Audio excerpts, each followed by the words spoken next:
قرآن و سنت میں 3 طرح کی مخلوقات کا ذکر ہے، سورۃ الحجر میں، سورہ الرحمن کے اندر، اور کئی صورتوں میں جنوں اور انسانوں کا ذکر ہے، بلکہ سورہ رحمان میں تو 31 ٹائمز اللہ تعالیٰ نے ان دونوں گروہوں کو ایڈریس کیا ہے۔ فَبِأَيِّ آلَاءِ رَبِّكُمَا تُكَذِّبَانِ، اے 2 بھاری گروہ ہو تم اپنے رب کی کس کس نعمت کو جھٹلاؤ گے اور کس کس قدرت کی نشانی کو جھٹلاؤ گے، کیونکہ دوزخ کی آیات میں آپ نعمت کا ترجمہ تو نہیں کریں گے نا، آلہ ویسے بھی کہتے ہیں قدرت کی نشانی۔ اس میں بھی آتا ہے نا خلق الانسان من صلصال کالفخار، ہم نے انسانوں کو پیدا کیا کھنکھناتی ہوئی خشک مٹی سے، وخلق الجان من مارج من نار، اور جنوں کو پیدا کیا ہے آگ کی لپٹ سے، اور آگ میں بھی فلیم کے جو اوپر والا ان سین فلیم ہوتا ہے، آپ اگر آگ روشن کریں نا، ایک موم بتی بھی جلائیں، ایک فلیم آپ کو یلو کلر کا نظر آ رہا ہے، ایک اس کے اوپر بھی ہلکا سا آپ کو یوں ہلتا ہوا ٹرانسپیرنٹ آر پار جس کے نظر آتا ہے، اس فلیم سے جن پیدا ہوئے ہیں، اس لیے جنات آپ کو نظر بھی نہیں آتے۔ اور سورۃ الحجر میں آیا کہ جنوں کو ہم نے انسانوں سے بھی پہلے پیدا کیا تھا، اور مسلم شریف میں حدیث ہے کہ اللہ تعالیٰ نے انسانوں کو مٹی سے، جنات کو آگ سے، اور فرشتوں کو نور سے پیدا کیا۔ تو یہ 3 ذی شعور مخلوقات کا ذکر آتا ہے جن میں عقل ہے، جو اپنی مرضی سے کام کرتی ہیں، ان میں فرشتوں کی ایکسیپشن ہے کہ مرضی سے صرف وہی کام کرتی ہیں جو اللہ ان کو دیتا ہے، دوسرا نہیں۔ لیکن جن اور انسانوں کے پاس اختیار ہے، چاہے تو برائی کا راستہ اختیار کریں، خواہ وہ اچھائی کا راستہ اختیار کریں، وہ اللہ نے ان کو اختیار دیا ہوا ہے، پکڑ آخرت میں ہوگی پھر۔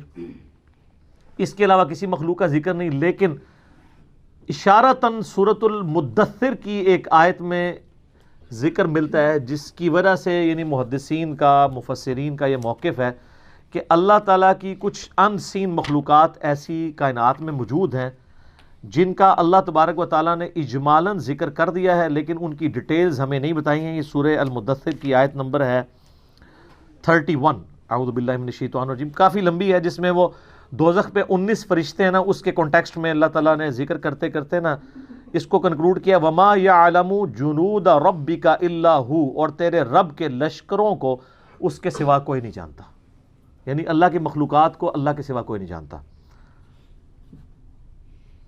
تو کئی ایک مخلوقات ہیں، آپ وہ حدیث نہیں آپ کو یاد بخاری مسلم کی کہ وہ جو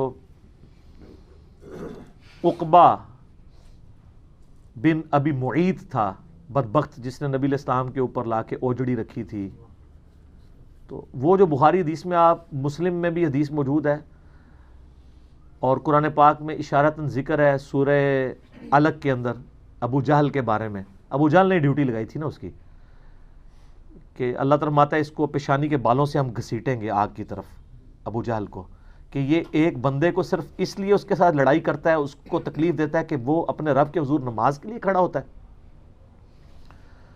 بخاری مسلم میں اس کانٹیکسٹ میں ایک حدیث موجود ہے کہ ابو جہل جو ہے وہ نبی علیہ السلام نماز کی حالت میں تھے کہ وہ آگے بڑھا اس لیے کہ آپ علیہ السلام کے اوپر کو بھاری پتھر پھینک دے تاکہ آپ کو شہید کیا جائے، پھر ڈر کے پیچھے ہٹ گیا۔ تو بعد میں لوگوں نے پوچھا کیا ہوا، تو اس نے کہا کہ میرے اور نبی علیہ السلام کے درمیان ایک بہت بڑی کھائی حائل میں نے دیکھی، اور ایک میں نے پروں والی بڑی عجیب و غریب شکل کی مخلوق دیکھی، اور مجھے لگتا تھا میں ایک قدم آگے بڑھا تو یہ میرے تکہ بوٹی کر دے گی۔ یہ حدیث بخاری میں بھی ہے، مسلم میں بھی۔ اب وہ مخلوق کیا تھی؟ اللہ کی مخلوقات ہے۔ دوزخ کے اندر اللہ تعالیٰ نے جو انسانوں کے اوپر مخلوقات مسلط کرنی ہے، وہ سمجھانے کے لیے ہے نا، کہ وہ اللہ تعالیٰ فرماتا ہے کہ وہ اونٹ زرد اونٹوں کی مانند جو ہے وہ شعلے ہوں گے، پھر اژدہا کا ذکر موجود ہے، سانپوں کا ذکر موجود ہے بخاری مسلم کے اندر۔ وہ اللہ کو پتہ ہے کون کون سی مخلوقات، وہ یہ والے سانپ تو نہیں ہے، یہ سانپ تو آگ میں مر جائیں، وہ کون سے سانپ ہیں؟ تو اللہ تعالیٰ کی مخلوقات بے شمار ہیں۔ کوئی بندہ اس روئے ارض پہ آپ چھوڑ دیں ذی شعور کو، اس روئے ارض پہ مخلوقات سائنس نے آپ کو بتایا کتنی ہے، 2 ملین سپیشیز ہیں، 20 لاکھ مخلوقات صرف روئے ارض پہ ہیں، اور یہ وہ ہیں جو ڈسکور ہوئی ہیں، یہ کاؤنٹنگ تو چل رہی ہے۔ تو یہ آیت آپ کو سمجھ آئے گی تیرے رب کے لشکروں کو اس کے سوا کوئی نہیں جانتا۔ باقی جو فلموں میں اور کہانیوں میں اور افسانوں میں ایلین مخلوق کا ذکر کرتے ہیں، جی ادھر آئی، یہ کر گئی، وہ کر گئی، تو یہ تو ہالی ووڈ کی فلموں میں ہے. جب تک فزیکلی کوئی چیز سامنے نہیں آتی کوئی پروڈیوس نہیں کرتا. اور سر یہ کہانیاں آپ لوگ بھی کروا رہے ہوتے ہیں. خانہ کعبے میں ایک فرشتہ دیکھا گیا, وہ ایک کو روشنی سی نظر آتی ہے, تو وہ تو سر ہمارے سی سی ٹی وی کیمرے میں آپ کو چھوٹے چھوٹے وہ فرشتے نظر آ رہے ہیں. رات کے وقت اس ملک میں جو پولوشن ہے وہ اڑتی بھی جب آپ کو نظر آتی ہے, چونکہ یہ ایچ ڈی کیمرے لگے ہوئے ہیں نا, تو نائٹ ویژن کیمرے ہیں, تو آپ کو ذرات اتنے اڑتے ہوئے نظر آئیں گے. تو وہ مجھے جب بھائی پوچھتے ہیں کیا, میں نے کہا فرشتے جو نا, یعنی انڈیا پاکستان بنگلہ دیش ہی فرشتے نے, سائنس دی زبان ہی فرشتے کوئی نہیں نے. یہ تو انہوں کہانی کرائے گی. فرشتے تو اپنی جگہ ایک مخلوقات ہیں, لیکن فرشتے جو ہیں وہ ایسی مخلوق ہیں کہ اللہ تبارک و تعالیٰ نے اس فزیکل ورلڈ سے ان کو ایک الگ مخلوق کے طور پہ رکھا ہوا ہے. اس فزیکل ورلڈ کی مخلوق نہیں ہے, اس لیے آپ کبھی دیکھ نہیں سکتے فرشتوں کو جب تک کہ وہ اس فزیکل ورلڈ کے جو قوانین ہیں ان کے مطابق انسانی شکل میں نہ آ جائے. جیسا کہ حدیث جبریل ہے, مسلم میں تو ڈیٹیل ہے, بخاری میں بھی ہے, جیسے جبریل علیہ السلام انسانی شکل میں آئے, سفید کپڑوں میں, کالے ان کے یعنی بال تھے, اور ایسے تھے کہ ان کے کپڑے کے لگتا تھا کہ کوئی سفر کے آثار بھی نہیں ہے, اور بندہ بھی کوئی آؤٹ اسٹیشن تھا. وہ جبریل علیہ السلام تھے, نبی علیہ السلام سے 1 to 1 سوال کر کے چلے گئے, گھٹنے سے گھٹنے ملا کے. تو اس طرح ہو سکتا ہے کہ فرشتہ انسانی شکل میں آ جائے. باقی یہ جو لوگ دعوے کرتے ہیں نا جی فلاں کو خضر مل گئے, فلاں کو فلاں بزرگ مل گئے, فلاں کو فلاں یہ ہو گیا, تو ساری کہانیاں ہیں سر. یہ تو کہانیاں اتنی ہیں, اور مجھے دکھ ہوتا ہے اس وقت جب ہمارے مذہبی طبقے کی طرف سے یہ چیزیں کہانیاں آتی ہیں.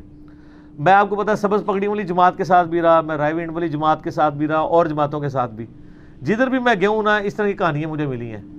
میں حرم مکہ میں بیٹھا ہوا تھا, تو ایک تبلیغی جماعت کے بھائی تقریباً آدھا گھنٹہ میں نے دیکھا وہ یوں دعا کرتے رہے, اور آدھا گھنٹہ دعا کرنا بڑا کنوکشن والا ایمان والا بندہ ہی کر سکتا ہے.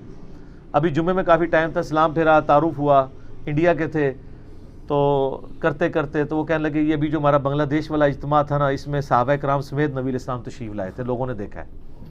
یہ عام ہے, اس کو کہتے ہیں کارگزاری. کیوں سر, آپ تو خود جماعت میں ہے نا. یہ جماعت کے وہ رکن ہیں جو باغی نہیں ہے, بابی نہیں ہے, بس مانتے ہیں کہ یار یہ کہانی ہے, کرتے ہیں یہ لوگ. اور سر آپ کو بتاؤں, آپ سبز پگڑی والی جماعت میں نہیں رہے, وہاں پہ وہ دعوت اسلامی کی بہاروں کے نام سے چلتا ہے, یہاں کارگزاری کے نام سے چلتا ہے. اور اللہ معافی دے, یہ کارگزاریاں آپ کرسچنز کی جو جماعتیں نکل رہی ہیں ان سے بھی سنیں گے. کل کو یہ نہ ہو آپ کرسچن ہو جائیں جا کے. اور یہ کارگزاریاں آپ کو ہندوؤں میں بھی نظر آئیں گی. کتنے وہ لاکٹ کے اشتہار چل رہے ہوتے ہیں نا کہ جناب فلاں جگہ ایئر کریش ہوا, ایک بندہ بچا, اس نے وہ بھگوان والا لاکٹ پہنا ہوا تھا. تسی جناب وہ نالائسی والے بیج بیچ دے ہو, وہ اپنے لاکٹ بیچ دینے. تو یہ بائی چانس بھی تو ہو سکتا ہے نا. یا تو یہ ہے کہ بھئی آپ ایک جہاز روانہ کریں جس پہ ساری سواریوں کو لاکٹ پہنائیں, اس کو گرائیں, اور کہ سارے بچ گئے, پھر منا گے نا. ہاں کہانی تو پھر انج ہوتی, گورا تو پھر انج انالیسس کرتا ہے نا, بائی چانس نال تو نہیں ہوتا. یہ ساری کی ساری چیزیں کہانیاں, جھوٹ, اور یہ وہاں بھی ملتا ہے. میں آلموسٹ دعوت اسلامی کے اجتماع میں 6-7 کنٹینیوس اجتماعوں میں گیا ہوں. آلموسٹ ہر اجتماع کے بعد آتے تھے ایک اسلامی بھائی کا بیان ہے, نبی علیہ السلام خواب میں فرمایا جتنے لوگ اجتماع میں ہیں تمام کی مغفرت ہو گئی ہے.